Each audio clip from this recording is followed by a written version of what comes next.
Yeah, that's right, we're back with another video.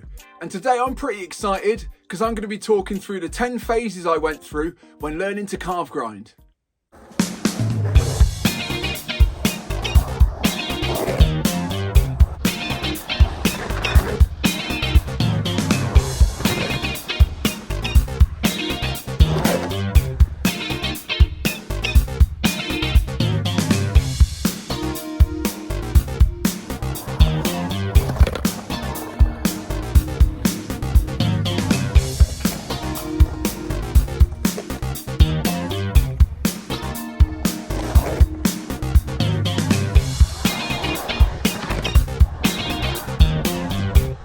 Okay, the carve grind. Let's see what we're talking about.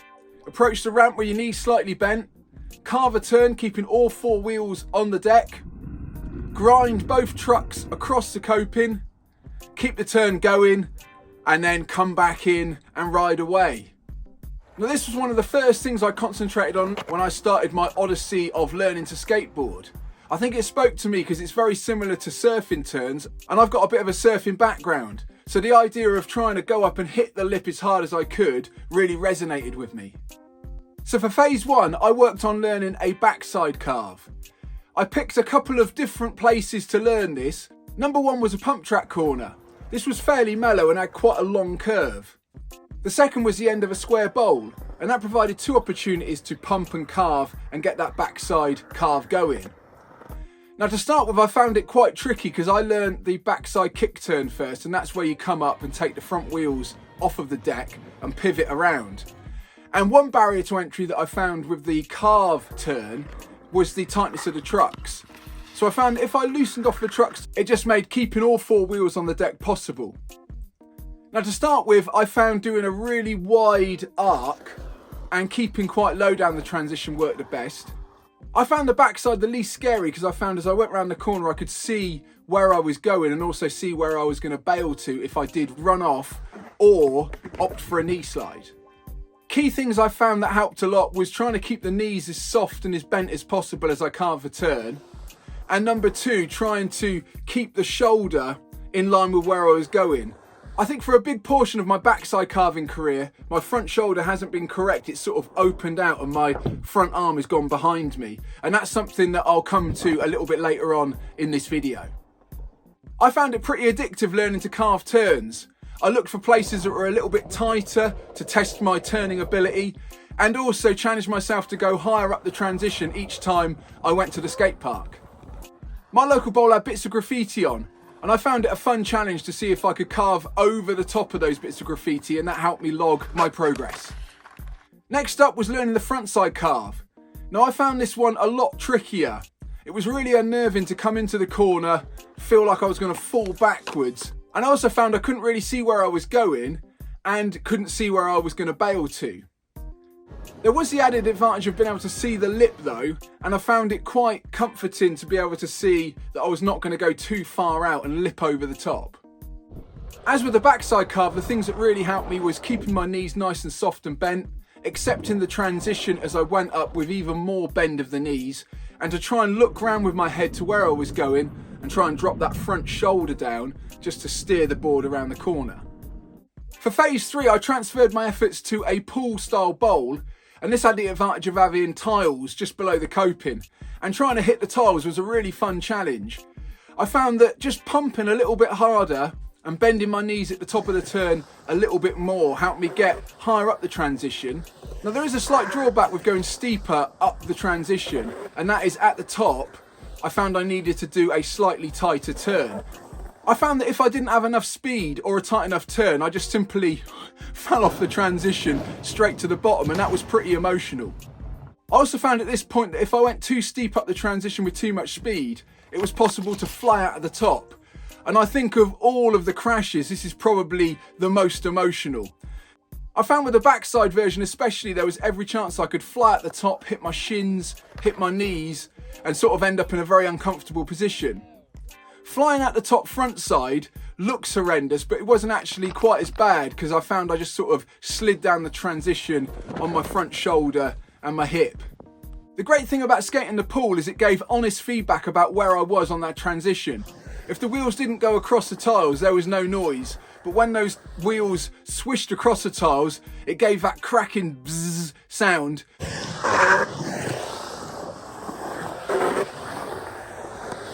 To start with, I just wanted to jump off because it sort of felt pretty scary.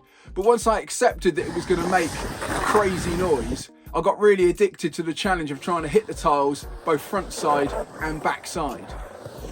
Okay, so next up it was time for phase 4, which was to get the trucks to just tickle across the top of the coping, thus getting a mini carve grind.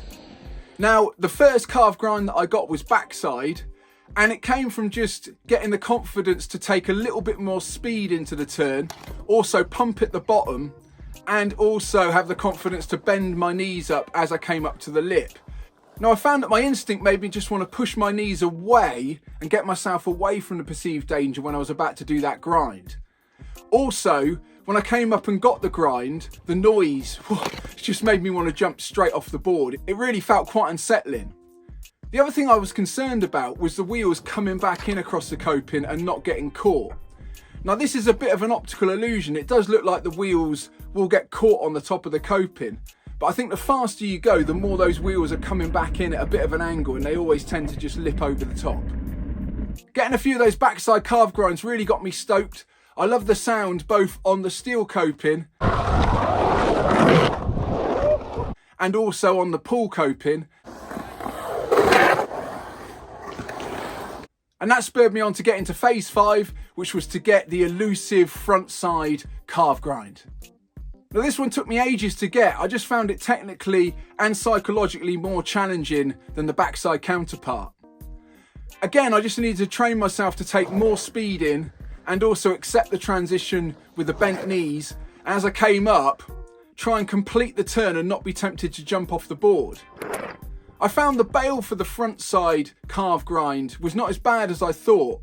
Just sort of swung myself round and tried to get round into a knee slide position to get out of it. I also found whilst doing that, it was possible to kick the board away so I didn't end up landing back on the board.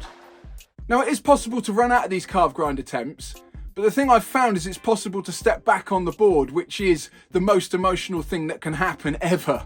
So I opted in the early stages for a knee slide wherever I could.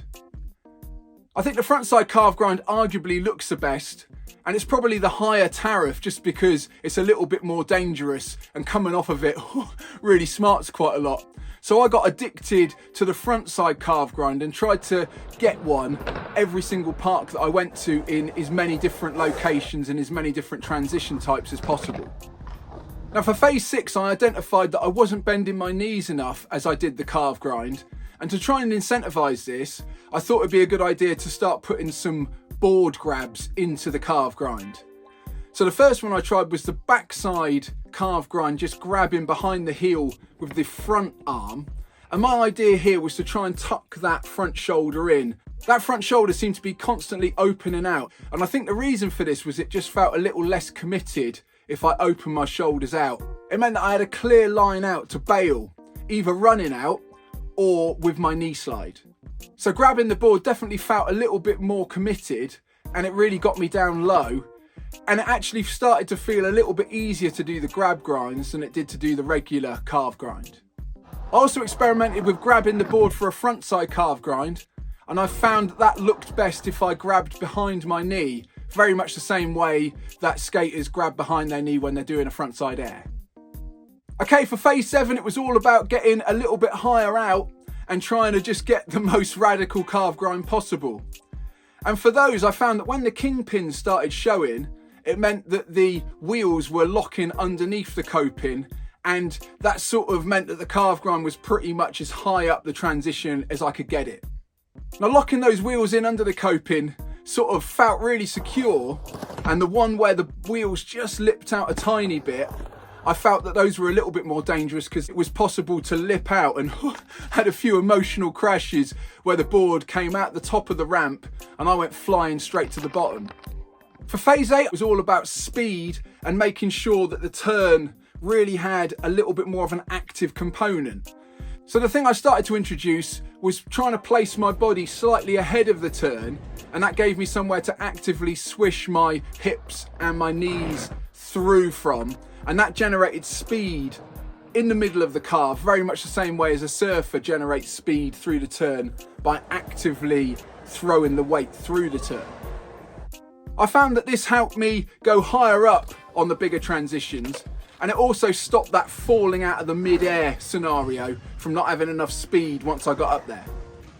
So for phase 9, I started testing my commitment with the carve grind. The first one was carving over obstacles. So in the Shadiga pool, there's a big skull that sticks out, and I found that trying to carve over the top of that really tested my ability to stay on the board and stay committed. I also found pools where there were steps in and tinkered with carve grinding over steps. Again, the idea here is that a bail mid-carve could end up with a pretty emotional result. I also started working on carve grinding over a hip, and again that tested my commitment, because as I went up over the hip I got the grind and then the whole world just fell away from me. So really needed to bring those knees right up as much as possible into my chest, and then as I came down over the hip, extend down and ride away. The other one I tinkered with was riding barefoot. Now I know this doesn't seem like a separate trick, but it really does feel like a test of the carving ability, just due to the fact that there is no bail, regardless of pads or not. Trying to run out or knee slide with no footwear would really be not good. So I found that carving around barefoot gave me a bit of a surfing feel and also tested my commitment. For phase 10, I started work on the Fakie carve grind. So that's coming in backwards and trying to get a carve grind both front side and back side. Now I find the backside version of the Fakie carve grind by far the easiest.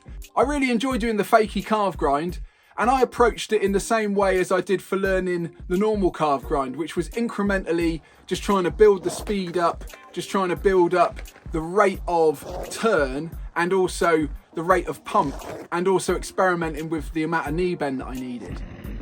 So just recently, as part of phase 10, I've been working on getting that front shoulder just correct, and I'm finding that my backside carve grinds now feel really committed. I found learning the frontside Fakie carve to be just as hard as learning the regular frontside carve.